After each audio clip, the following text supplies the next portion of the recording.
जय जय श्यामा जय जय श्याम जय जय श्री वृंदावन धाम। सभी का स्वागत है कृष्णा डिवोशन चैनल पर। और आप सभी प्रेम पूर्वक भगवान श्री कृष्ण की लीला की कथा का अमृत रस आस्वादन कर रहे हैं। और पिछले भाग तक हमने श्रवण किया कि किस प्रकार भगवान श्री कृष्ण सत्यभामा को स्वर्ग में लेकर गए थे और किस प्रकार से वहाँ स्वर्ग से पारिजात का वृक्ष धरती पर आया। तो आप सभी ने बहुत ही प्रेम से यह कथा श्रवण की होगी और आशा करती हूँ आपको इन सभी कथा में बहुत ही अमृत की वर्षा हो रही होगी। तो आइए कथा को हम आगे बढ़ाते हैं। आज एपिसोड है आज का 284 और आज की कथा का शीर्षक है ब्रज में दाऊ आ रहा है। तो द्वारका में रह रहे हैं काफ़ी समय से श्री कृष्ण और बलराम और सभी इनकी महारानियाँ पटरानियाँ और सभी 16,100 कन्याएं भी। और ब्रज में दाऊ कैसे जाता है, तो आइए यह कथा आज हम श्रवण करेंगे। द्वारिका से माता रोहिणी यशोदा मैया के लिए पत्र लिख रही हैं और लिख रही हैं, जी रोहिणी का प्रणाम, सब कुशल होंगे वहाँ पर। यहाँ द्वारका में भी सब कुशल हैं।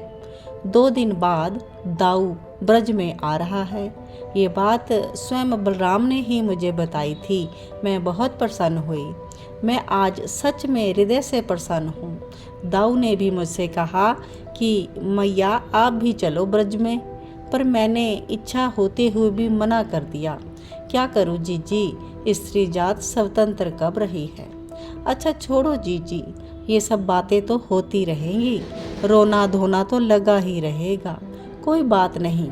अब सुनो अपने लाला के बारे में। लाला का तो आपको पता हुआ और अब उसके भी लाला हो गया है। हाँ जीजी, प्रद्युम्न का पुत्र अनिरुद्ध है और सब अपने पिता और दादा पर ही गए हैं। अब तो हंसी आती है मुझे। हाँ जीजी, एक मुख्य बात तो मैं बताना भूल ही गई। अब तुम 16,108 बहुओं की सास हो गई हो। जब मिलोगी ना तब ये सब तुम्हारे पांव दबाएंगी। बहुत से विवाह कर लिए हैं लाला ने। जीजी और लीला सुनो, अपने लाला की प्रत्येक रानी में से 10-10 पुत्र हुए हैं और एक पुत्री का जन्म हुआ है। अब आप मन सुख से हिसाब लगवा लेना कि तुम्हारे कितने पोता और कितनी पोती हो गए हैं। और अब जब यह पत्र पहुंचा यशोदा मैया के पास तो खूब हंस रही हैं। उनकी हंसी रुक नहीं रही। वर्षों बीत गए जब से कन्हैया गया है इस ब्रज को छोड़कर, तब से यहाँ कौन हंसा। पर आज जब मनसुख ने पत्र पढ़कर सुनाया तो यशोदा मैया और मनसुख बहुत हंस रहे हैं। मनसुख सुनना, 16,108 में से प्रत्येक में से 10-10 पुत्र और एक पुत्री हुई, तो कितने सब टोटल हो गए। मैया यशोदा पूछ रही है। मनसुख ने तो कहा बहुत हुए और आगे पत्र पढ़ने लगा। अरे मनसुख, अभी मत पत्र पढ़, आगे बताना पहले कितने हो गए। अब मनसुख हिसाब करने बैठा है।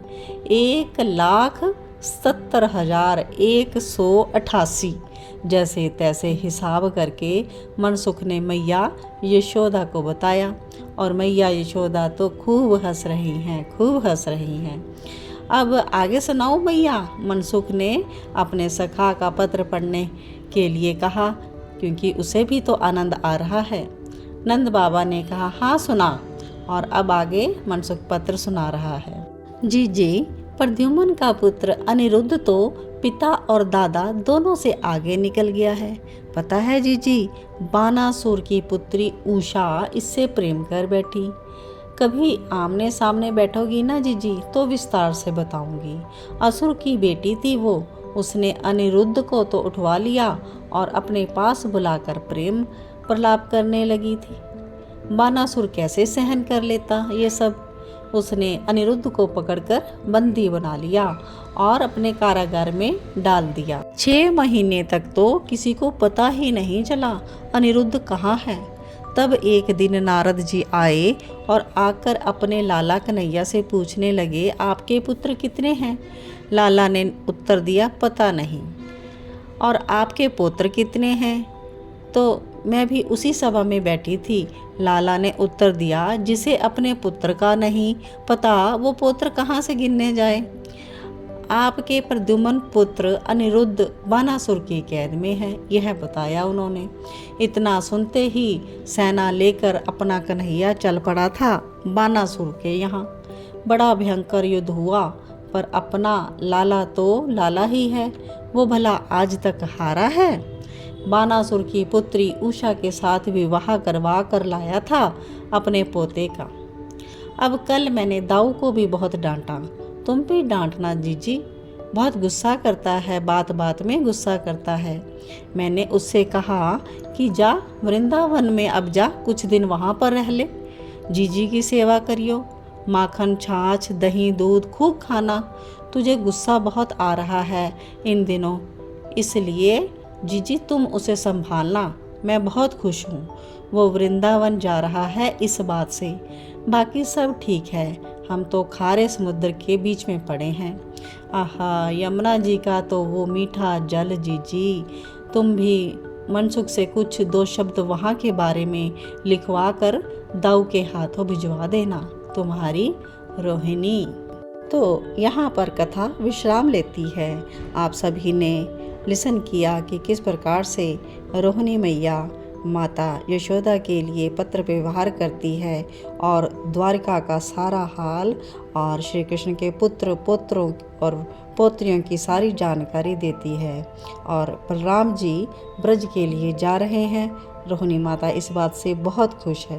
तो किस प्रकार से बलराम जी अब ब्रज की यात्रा करेंगे, ये हम नेक्स्ट भाग में लिसन करेंगे। तो आप सभी भक्त जो भी नेक्स्ट पार्ट को लिसन करना चाहता हो, वह नोटिफिकेशन के लिए बेल आइकॉन का बटन ज़रूर प्रेस कर ले और न्यू व्यूअर्स चैनल को सब्सक्राइब करना ना भूले।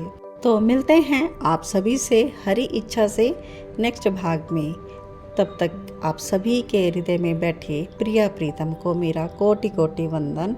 लाडली लाल की जय हो, यमुना महारानी की जय हो, वृंदा महारानी की जय हो, ब्रज वृंदावन धाम की जय हो।